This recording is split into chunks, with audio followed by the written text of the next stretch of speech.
Please be aware that the comments, views, opinions shared on this podcast are not meant to diagnose a medical problem and/or legal problem. If you do have a medical problem or legal problem, kindly contact a professional.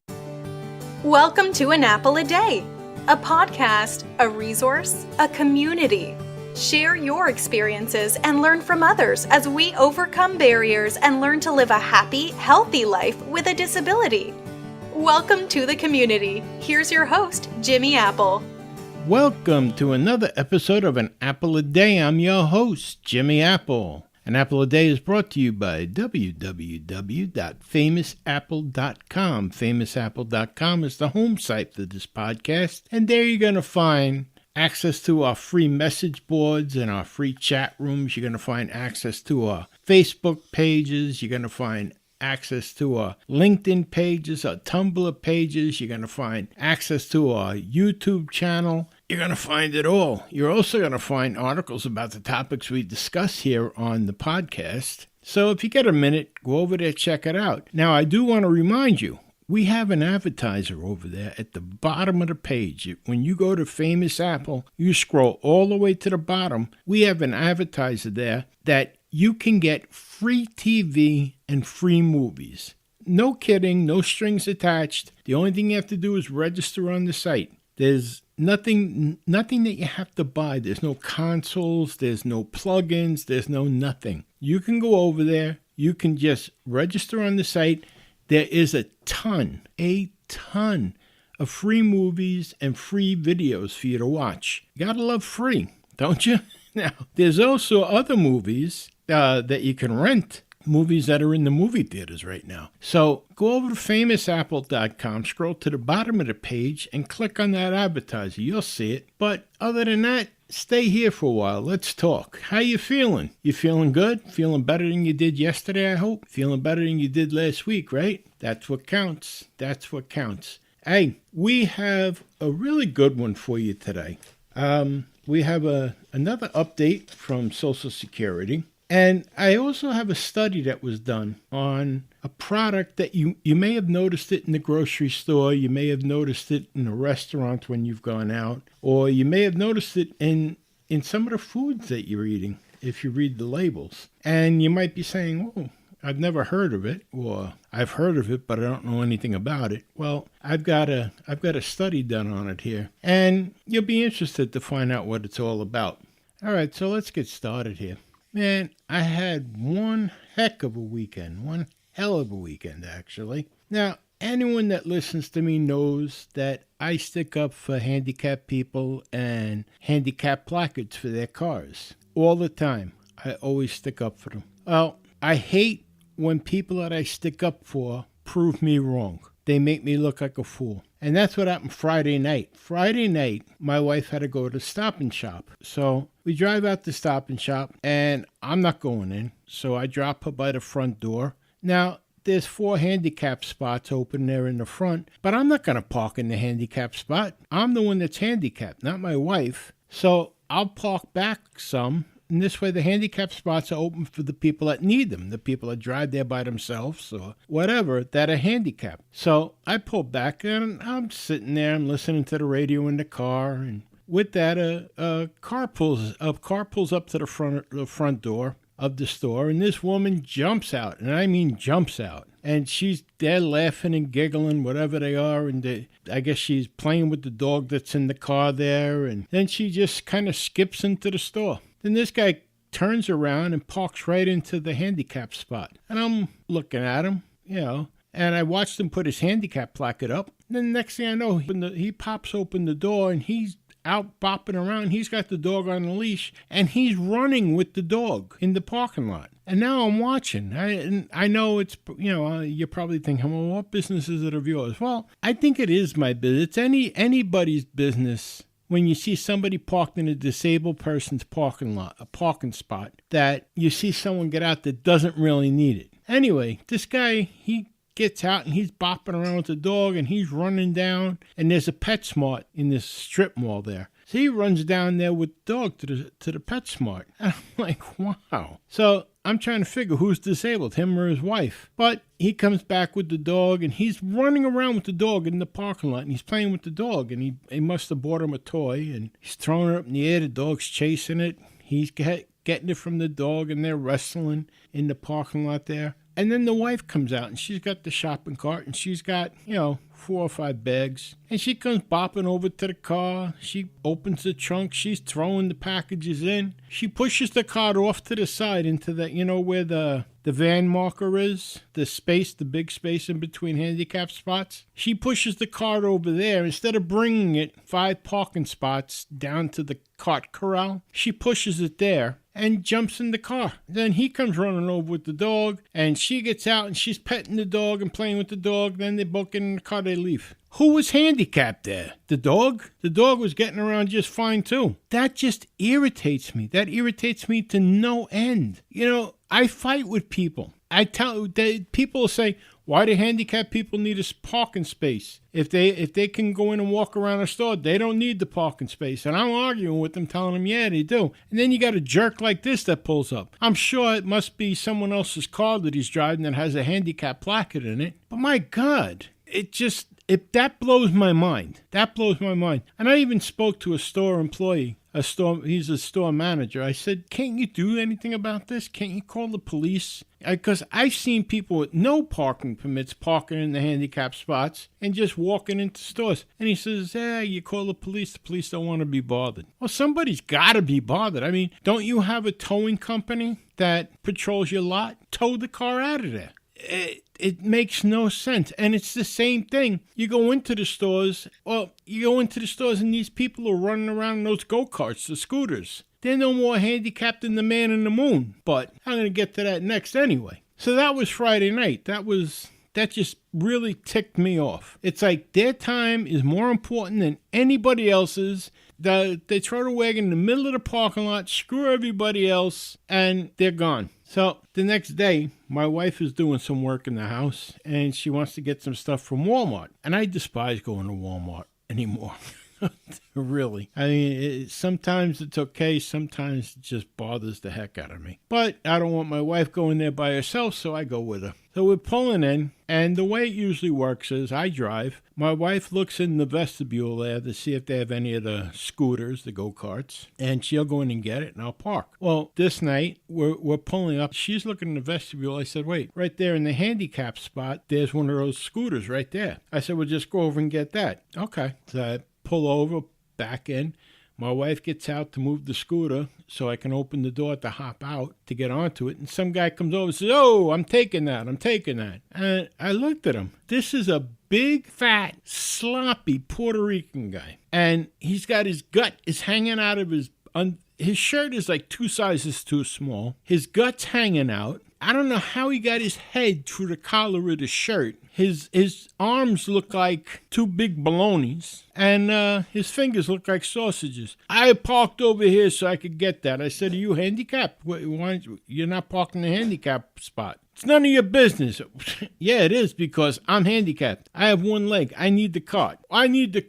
That's why I was coming over here. Well, buddy, I need the cart. I can't walk. I'll let you have it this time. You'll let me have it this time? I'll put my good foot up your ass. So he walks into the store, and he's got his little kid who's taking after daddy, his little porky kid, and his wife is no Twiggy either. And they go into the store, but I got to give the wife credit. The wife is walking around pushing the cart. Meanwhile, Porco there and his mini-me, he climbs into a scooter, and he puts his little pork chop kid in the basket, and he's driving the kid around in the basket. I'm like, I don't believe this. I don't believe it. But my wife's telling me, don't worry about it. Don't get yourself upset. Just let's get what we got to get, and we can get out of here. So we went through the home aisle, and we got what we had to get. And then we went over to pick up a a case of water, some paper towels and stuff. And we're coming up, and lo and behold, there was a miracle, because this dude here, he's out of the cart. He's standing up. He's grabbing potato chips off the top shelf. His little pork chop is still in the wagon. He's handing them down to him. I'm looking and going, this is unbelievable. Meanwhile, there's people that need these carts to get around in the store so they can do their shopping, so they can get the heck out of here and go home. But this guy's using it as some kind of carnival ride for his kid. So that's okay. I can't, because I'm going to end up in a fight with this guy. This guy here, I don't know, he just annoyed me. I'm looking at him on this cart, and he's so fat that the fat is hanging over the sides of the chair. He can barely turn the wheel because his stomach's hitting the wheel in the front. I'm thinking to myself, I said to my wife too, I said, there's a weight limit on these things. How the hell is it moving with him and his kid in it? But I looked, we get up to the aisle, and he's up at the front. Now there's an aisle open that says 15 items or less. There's self-checkout thing there. Or you got to go over and wait online. And you know Walmart, they have 150 cash registers and only two cashiers. So we're waiting online. This guy he's got like 40 items. He goes into the 15 items or less. And again, he's more important than everybody else. He goes in there. We're online. We come out. Lo and behold, there in the middle of the street, in the middle of the parking lot, is the scooter that the fat boy took. Now, if he could walk in to get the scooter, why couldn't he bring it back in and walk out to the car? When I use the scooter, my wife brings the scooter back into the store. I drive up and meet her at the front door. What's so hard about that? What is so hard? It could be pouring rain, and we bring the shopping carts to the cart corral. Just because our time is no more valuable than anybody else's. We're not more important than anybody else. The rules are there for everybody. But these people think that they're special. It just makes me sick. It makes me absolutely sick. Now, as if all this wasn't bad enough, I'm waiting since the Thursday before for a contractor to call me back that's supposed to be doing a lot of work on my house. And I'm talking about a lot of work. I'm not talking about, nailing up a couple of boards. I'm talking about almost $100,000 worth of work. So I'm waiting for this guy to call me back because, I have to get a mortgage. And he's supposed to call me Thursday. Doesn't call me Thursday. I call and leave him a message. Call him Friday, leave him a message. He never calls back. Saturday, he never calls back. Sunday, no call. Monday, I call him and I tell him, I said, you know what? Look, evidently, either you're too busy to do this job or you're not capable of doing this job. I said, do me a favor, leave a message on my phone. Just tell me what you're doing, that this way I don't have to keep calling you, wasting my time and wasting your time. So just call and tell me that you don't want to do the job or you can't do the job or you're not capable of doing the job. So this way I can go out and find a real contractor. So he calls me back and now he's mad. He's mad. He says, he says, I had a lot going on. My kid had mono. My wife had to go to Florida for a wedding. And, I'm trying to do you a favor. Whoa. Stop right there. Stop right there. If you're doing me a favor, I don't have to go out and get a new mortgage, right? I mean, if you call me up and say, Jimmy, can you do me a favor and help me move? Do you expect me to hand you a bill? No, I didn't call this guy up and say, hey, do me a favor. I called him up. I said, how much is it going to cost? And he gave me an estimate over the phone, and he was supposed to get me a firm price. So he says, well, where are you going anyway? And what's that supposed to mean? He says, well, you're home. Yeah, I'm home. And then he kind of caught on to himself what he was going to say. Like, I'm disabled, so I'm home. So, I can wait. No, it doesn't work like that, buddy. And I told him, I said, you're not doing me any favors. If I'm paying you, you're not doing me any favors. Whether I'm paying you $100,000 or I'm paying you $1, I'm still paying you. So don't tell me you're doing me a favor. Oh my God.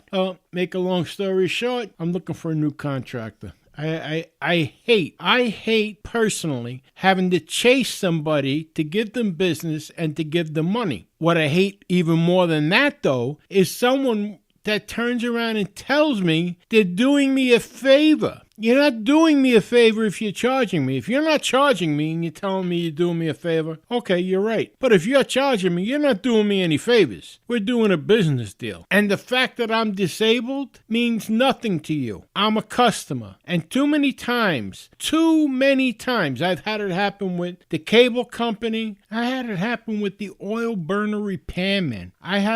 This fella had been to my house a couple of times because I have a service contract with the oil company.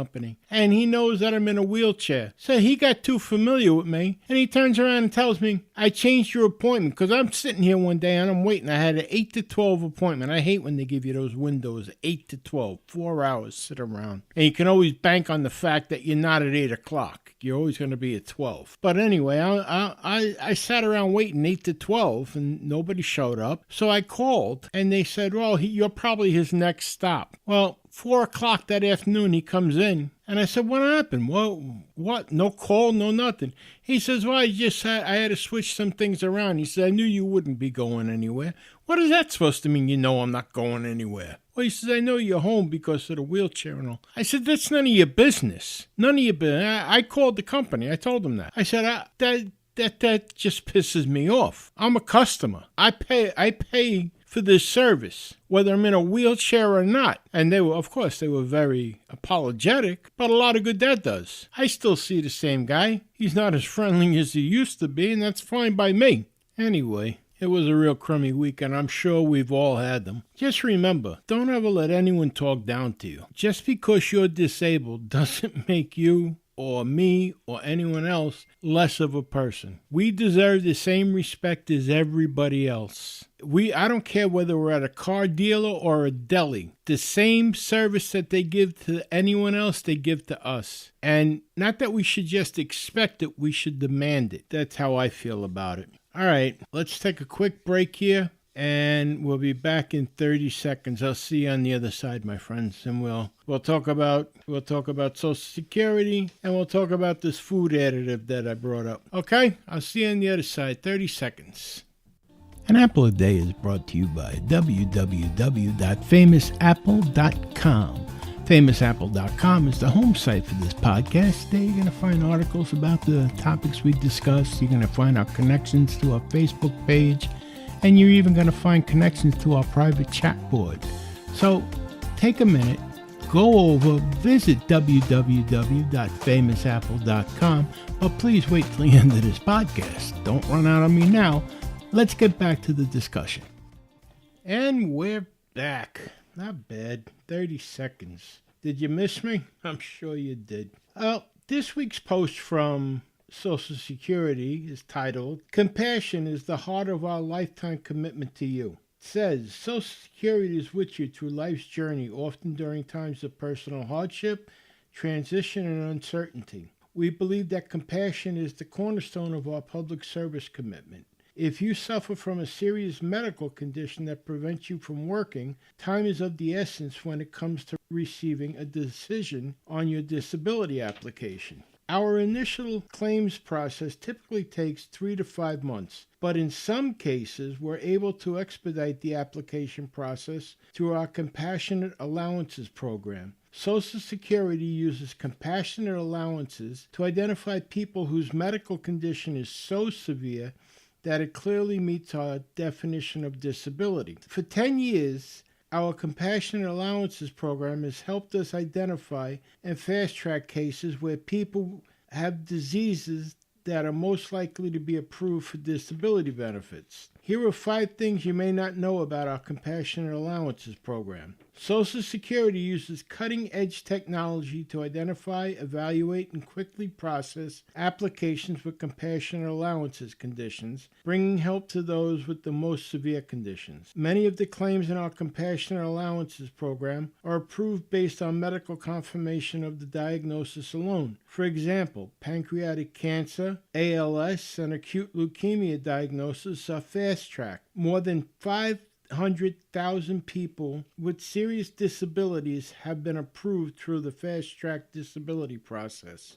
The list of compassionate allowances conditions is currently at 233 and growing, with the addition of 5 new conditions in August of this year. If you know of a condition that could be part of our Compassionate Allowances program, you may submit the name of the condition for consideration. You can visit our Compassionate Allowances website at www.ssa.gov/compassionate allowances for more information. Also, please help us try to spread the word on the Compassionate Allowances program by sharing this post with families and friends. Well, that's the latest from Social Security. And that's good because they are working on it so that the people who need disability payments the most, they're getting them. They're getting them, and they're trying to weed out the ones that are faking it. That's a good thing. This is a good program.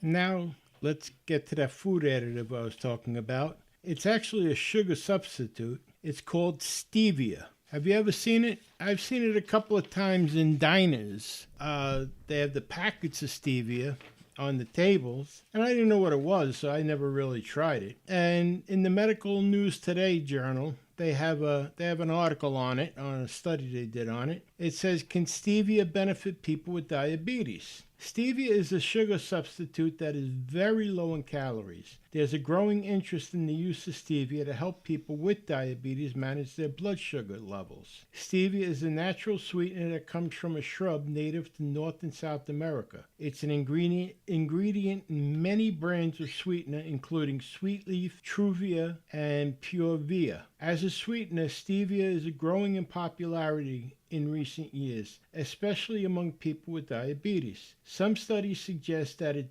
does not raise blood sugar levels, making it safe for people with this condition. Stevia contains compounds known as steviol glycosides that are about 300 times sweeter than sugar. However, stevia is low in calories and is technically zero-calorie product. Although they are sweet, steviol glycosides can have a very bitter aftertaste. Due to this, most stevia products contain other ingredients to counteract the aftertaste. In this article, we look at the benefits and risks of stevia for people with diabetes. Is stevia safe for people with diabetes? Stevia extracts are generally safe for most people in moderate amounts. The United States Food and Drug Administration, the FDA, categorized steviol glycosides as generally recognized as safe, or GRAS, GRAS. As a result, manufacturers may add certain high-purity steviol glycosides to foods and beverages. Steviol glycosides are often present in sugar-free drinks, jams, and dairy products.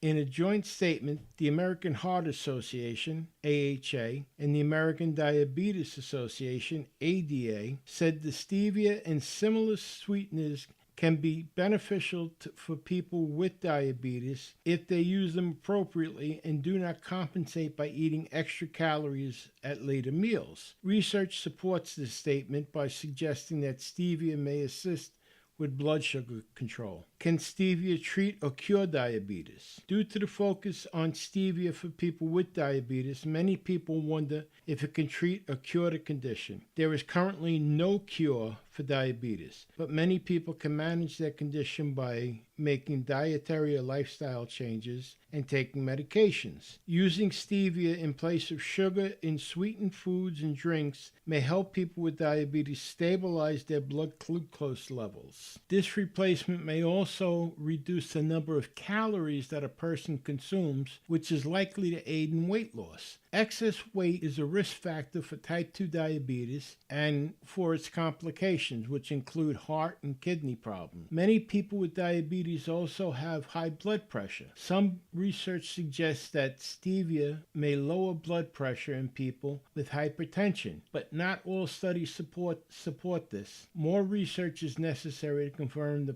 this possible effect. What the research says: several studies have investigated the effects of stevia on blood sugar levels. A 2016 study reported that dried stevia leaf powder significantly lowered blood sugar levels in people with diabetes while fasting and after eating. The study participants also experience a reduction in their triglyceride and cholesterol levels. The researchers concluded that stevia is safe for people with diabetes to use as a substitute for sugar or other sweeteners. A 2013 study in rats reported that using whole stevia leaf powder as a dietary supplement led to lower blood sugar levels. The results also suggested that stevia reduced liver and kidney damage in the animal. Other research in 2013 found that stevia had an antioxidant potential and significantly lowered blood sugar levels in mice. Stevia may also reduce hunger and improve satiety in people. In a small-scale study, researchers gave participants a snack to eat before their main meal, which is a dieting technique known as preloading. The preload contained either stevia, aspartame, or sucrose, which is known as table sugar. The sucrose preload had 493 calories, while both stevia and aspartame preloads only contained 290 calories. Despite this, all three groups of participants reported similar hunger satiety levels. The people who ate the stevia preloads had significantly lower blood glucose levels after meals when compared with the sucrose group. They also had lower insulin levels than those in both the aspartame and the sucrose groups. It is important to note that most of the research used dried stevia leaf rather than stevia extract. Stevia extracts typically contain other ingredients, some of which may affect blood sugar levels. However, stevia leaf does not have any GRAS status with the FDA, who did not permit the importation for use as a sweetener. The benefits of stevia. Scientific studies suggest that stevia may offer the following benefits: possible antioxidant properties, blood sugar control, both when fasting and after meals, reduced hunger, less desire to eat extra calories later in the day, lower blood pressure in people with hypertension, protection against liver and kidney damage, reduced triglyceride and cholesterol levels. Another benefit of stevia is that it is relatively versatile. The sweetener is suitable for use in hot and cold beverages, and people can sprinkle it over oatmeal or fruit. Stevia may also be suitable for some baking depending on the particular sweetener product and the recipe. However, it does not caramelize and cannot substitute sugar in all types of cooking and baking. The risks and side effects. Safety studies on stevia do not report any negative side effects as long as people consume the sweetener in moderation. The FDA recognizes purified stevia products as being generally safe for most people. Some stevia products contain additives that may have side effects. For example, sugar alcohols may cause the following symptoms in some individuals: bloating, nausea and vomiting, stomach pain and cramping, and other digestive issues. However, sugar alcohols are otherwise safe for people with diabetes. According to the ADA, sugar alcohols contain fewer calories than sugar and do not affect blood glucose levels as much as other carbohydrates. People with diabetes should check that their chosen stevia product does not contain other sweeteners that may increase blood sugar levels. Alternatives to stevia for people with diabetes. Other artificial sweeteners may help people with diabetes manage their cravings for sweet foods and beverages. According to the ADA, the FDA has approved the following artificial sweeteners: Sunset, Sweet One, NutraSweet, Sweet and Low, Sugar Twin, and Splenda. Some of these sweeteners are available for purchase online, including Sweet and Low and Splenda. Except for aspartame, the body does not break down these sweeteners. Instead, they pass through the digestive system and leave the body in the urine and stool. As with stevia, these sweeteners do not provide extra calories. Oh, that's good to know. So stevia sounds like it's a winner. I know I'm going to try it myself. And it's not just for people with diabetes. People trying to control their weight, it could be a big help for them as well. Well, I want to thank you very much for stopping by this week. I really do. I want you also to remember, things can always be worse. Remember that, please. There are people right now who are striving to be where you're at. Listen, I want you to join me on Monday. Monday, we're going to have a Halloween special. That's right. We're going to talk about the haunted house at K-Lake on Lakeside Drive. You're not going to want to miss that. It's a true story submitted by a reader. And I tell you what, it's enough to send shivers down your spine. I've read it. I've read it a couple of times. And I tell you what, it does. It sends shivers up and down your spine. So you're not going to want to miss it. So hopefully you'll join us on Monday. Have a great weekend, and I'll talk to you then. This is Jimmy Apple. Have a good weekend, my friends. Thanks for listening to An Apple a Day with Jimmy Apple, your gateway to a happy, healthy life. Join our community at www.famousapple.com. See you next time.